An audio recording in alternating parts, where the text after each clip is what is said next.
Toastmaster, fellow Toastmasters and guest. Well, it has been kind of an emotional evening so far, and I'm going to probably pick up a little bit on that emotion as well. I don't usually use notes, and as I researched, I realized that in order to quote people, I needed to have notes. I did want to make sure that I quote people accurately. So, here we are. Incompetence and ethics is my topic, and it's kind of an odd topic for me, but I have to tell you.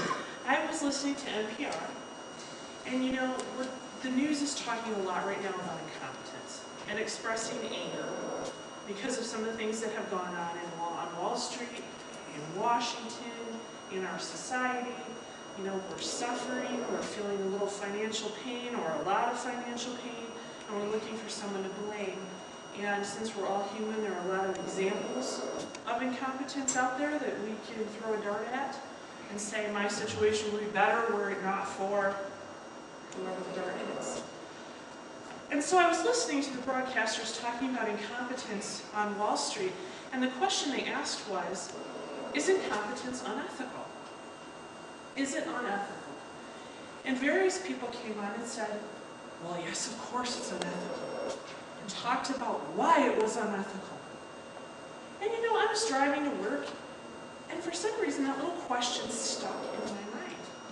So when I realized that this speech was a research speech, I decided, you know what, I'm going to look into that. Because on its face, I've never considered incompetence to be unethical.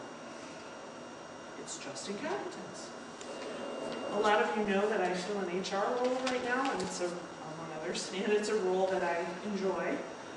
One of the things we do in human resources that's our little dirty secret is that we talk a lot about incompetence, and not always in the most politically correct way. Some euphemisms for incompetence that I thought were very funny and came up on a search, and I've said some of them myself. I'm going to share with you. He's a full six-pack, but he's missing the little plastic thing that holds it all together. If brains were taxed, I'm sure he'd get a rebate. This one I've said myself. I'm sure there are millions of brilliant people in the world, but unfortunately none of them work here.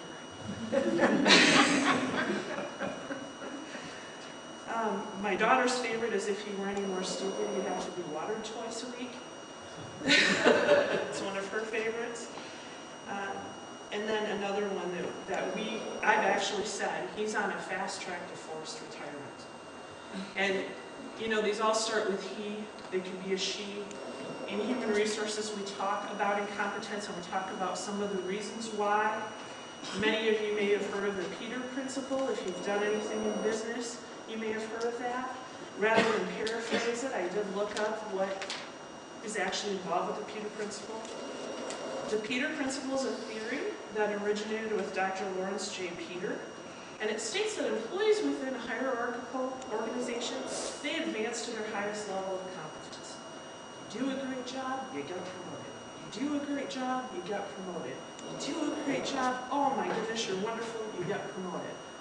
At that last promotion, you're terrible. You're terrible.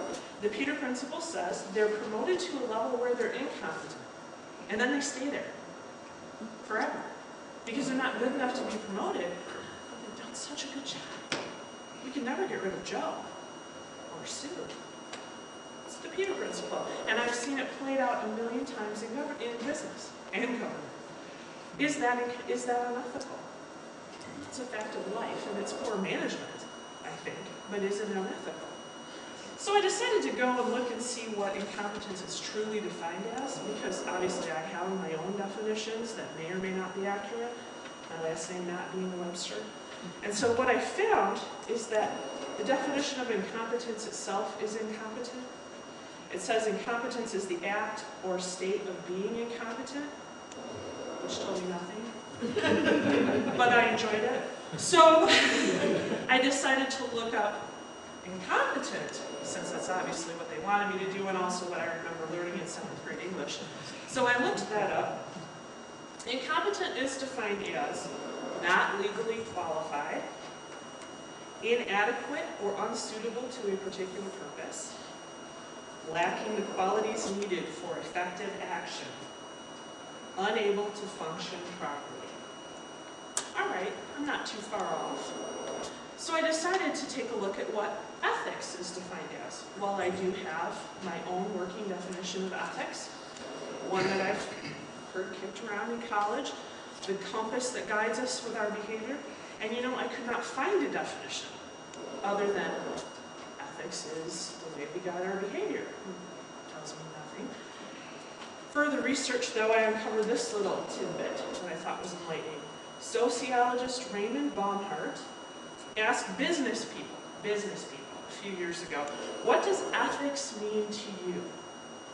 And some of the replies he got were the following. Ethics has to do with what my feelings tell me is right or wrong. Okay, my son's feelings, I don't know, are so trustworthy, but that's okay. Ethics has to do with my religious beliefs. Okay, fair enough. Being ethical is doing what the law requires. Okay. Ethics consists of the standards of behavior our society accepts. All right, it's a little broad for me. And then this is my favorite. I don't know what that word means. And you're in business, where you're supposed to be ethical. It's exciting. So I thought that was pretty enlightening, but didn't really answer the question. And so I started thinking about it myself. And you know, in that commentary, they were talking about ethics from the viewpoint of results. And I think that's often what we do. If the results are positive, it must have been ethical. Or it must have been competent, pardon me. If the results are negative, the behavior must have been incompetent. But I don't think that that's accurate. I don't think incompetence is ethical or unethical. I think it's a fact of life. The only time I personally believe incompetence is unethical is when my motivation is such that I'm not interested in changing my behavior and dealing with my incompetence. If I'm promoted, let's say, according to the Peter Principle, to a level where I'm incompetent, it becomes unethical if I don't seek training, if I don't seek education, if I don't try to temper that incompetence with whatever it's going to take for me to get a job well, or I don't give up that job because it's not a good fit. That's where I think there's a little bit of an ethical question. But for the most part, I would say that what happened on Wall Street, in my opinion, is not incompetence. It's greed. And that's a totally different thing. And regardless of how you view ethics, I think we can all agree that that's not so positive. So thank you.